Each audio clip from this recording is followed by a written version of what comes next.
Share on Pinterest. People pleasing might not sound all that bad. After all, what's wrong with being nice to people and trying to help them out or make them happy?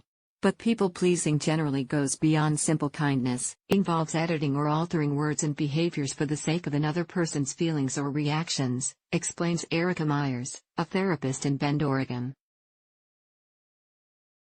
You might go out of your way to do things for the people in your life, based on what you assume they want or need. You give up your time and energy to get them to like you. Myers says this is how people-pleasing can cause trouble. The urge to please others can be damaging to ourselves and, potentially, to our relationships when we allow other people's wants to have more importance than our own needs, Myers says. Recognizing the signs. Still not sure if you're a people-pleaser or just extremely kind to others? Here's a look at some telltale signs of people-pleasing. You have a low opinion of yourself. People-pleasers often deal with low self-esteem and draw their self-worth from the approval of others. You may believe people only care about you when you're useful, and need their praise and appreciation in order to feel good about yourself. You need others to like you. People-pleasers often spend a lot of time worrying about rejection. These worries often lead to specific actions designed to keep people happy with you so they don't reject you. You might also have a strong desire to be needed, believing that you have a better chance of receiving affection from people who need you. It's hard for you to say no. You might worry that telling someone no or turning down a request for help will make them think you don't care about them. Agreeing to do what they want might seem like a safer option, even if you don't actually have the time or inclination to help. Many people agree to do something when they'd rather not, like helping someone move. But a pattern of this can cause problems, since it tells people their needs come before yours. Some people may abuse this, ignoring your boundaries because they know you will do what they want anyway. You apologize or accept fault when you aren't to blame. Are you always ready with a sorry when something goes wrong? People-pleasing involves readiness to take on blame, even when what happened has nothing to do with you. Say your boss asked you to get pizza for lunch, but the restaurant mixed up the order. You didn't get the 2 gluten-free pizzas you ordered, so 3 of your coworkers couldn't eat lunch.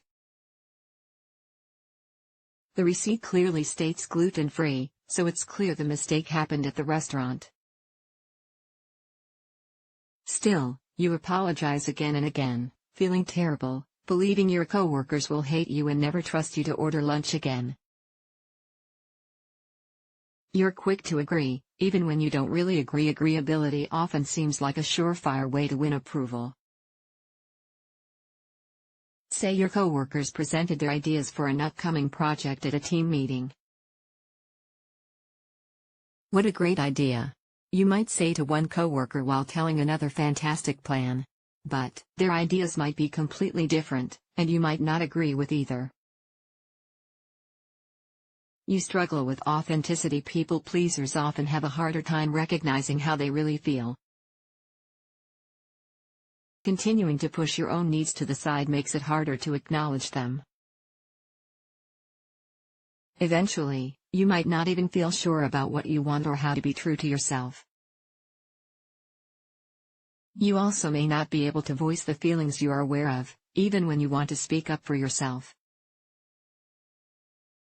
For example, you might avoid telling your partner they made you feel bad, thinking something like, "They didn't mean it, so if I say something, I'll only hurt their feelings." But this denies the key fact of the situation: they hurt your feelings. You're a giver. Do you like giving to others? More importantly, do you give with a goal of being liked? People-pleasers tend to like giving, Myers explains.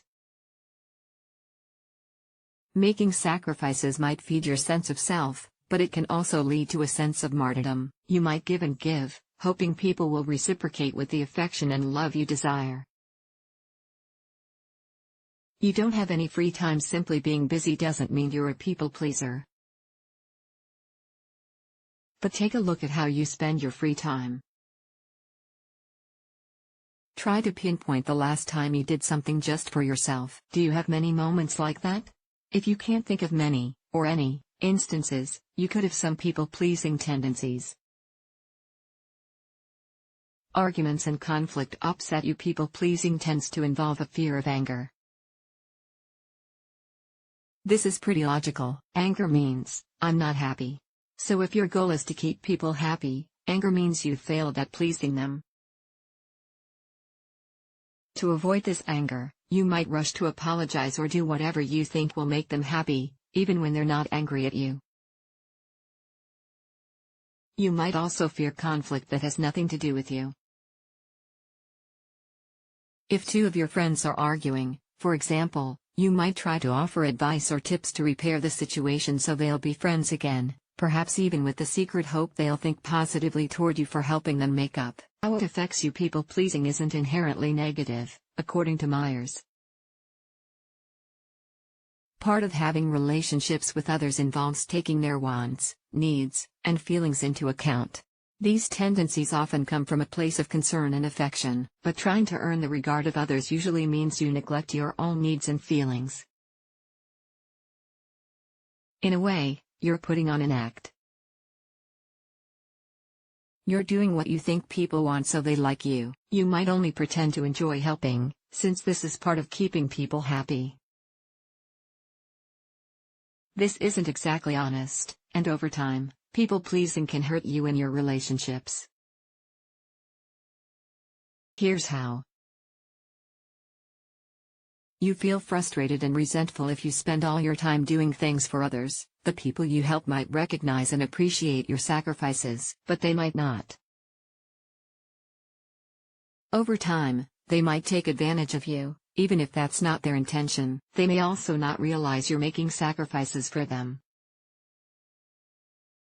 In either case, being nice with ulterior motives can eventually cause frustration and resentment. This often bubbles out as passive-aggressive behavior, which can confuse or even upset people who genuinely don't understand what's happening. People take advantage of you. Some people will quickly recognize and take advantage of people-pleasing tendencies.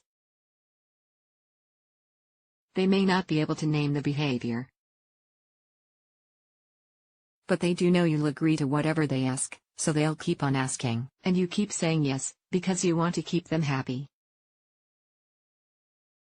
But this can have serious consequences. You might face financial problems if people ask for monetary assistance. You could also be at higher risk for manipulation or mental or emotional abuse. If you're a parent, this behavior could have other consequences. For example, you might let your child dodge responsibilities because you don't want to lose their affection, but this prevents them from learning valuable life skills. They might be happy now, but in the future, they'll have some hard lessons to learn. Your relationships don't satisfy you. Healthy, strong relationships are balanced and involve give and take. You do nice things for loved ones, and they do the same for you. You probably won't have very fulfilling relationships when people like you only because you do nice things for them. Stress and burnout. One huge impact of people-pleasing is increased stress. This can easily happen when you take on more than you can handle for others. You don't just lose out on time for yourself. You also find yourself with less time for things you really need to do. To get the bare essentials taken care of, you might end up working longer hours or going without sleep, eventually facing physical consequences of worry and stress. Partners and friends become frustrated with you. Your partner might notice the way you agree with everyone or wonder why you apologize for things you didn't do.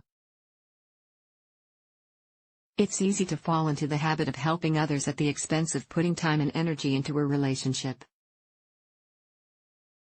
People-pleasing can also backfire when you do so much for others that you take away their agency to do things for themselves. Loved ones may also get upset when you lie or tell a modified version of the truth in order to spare their feelings. Where does it come from? We people please for many reasons, Myers says. There's no single underlying cause of people-pleasing tendencies. Instead, they tend to develop from a combination of factors, including the following. Past trauma. According to Myers, people-pleasing behaviors sometimes arise as a response to fear associated with trauma. If you've experienced trauma, such as child or partner abuse, at one time you may not have felt safe maintaining certain boundaries. You may have learned it was safer to do what other people wanted and take care of their needs first. By pleasing, you made yourself likable, and therefore safe. Read more about people-pleasing as a trauma response. Self-esteem issues. Messages about your identity from your early relationships with caregivers can be difficult to erase. If you learn, for example, that your value comes from what you do for others, this will probably play on repeat throughout your life unless you work to undo the message. Fear of rejection. Early relationships can stick with you in other ways, too. To avoid rejection in the form of criticism and punishment when you did something wrong, you learn to always do what they wanted, perhaps before they asked it of you. How to overcome it. If you want to break the pattern of people-pleasing, recognizing how these behaviors show up in your life is a good first step. Increasing awareness around the ways you tend to people-please can help you start making changes. Show kindness when you mean it. It's perfectly fine, and even a good thing, to practice kindness. But kindness doesn't come from a desire to earn approval, and it generally doesn't involve any motive beyond wanting to make things better for someone else. Before you offer help, consider your intentions and how the act will make you feel. Does the opportunity to help someone else bring you joy?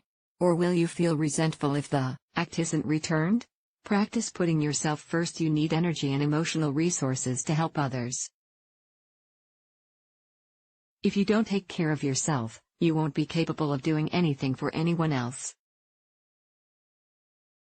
Putting your own needs first isn't selfish, it's healthy. Keep in mind that needs can involve things like offering your opinion in a work meeting, getting comfortable with your emotions and feelings, and asking for what you need in your relationship. Learn to set boundaries. According to Myers, developing healthy boundaries is an important step in overcoming people-pleasing behaviors.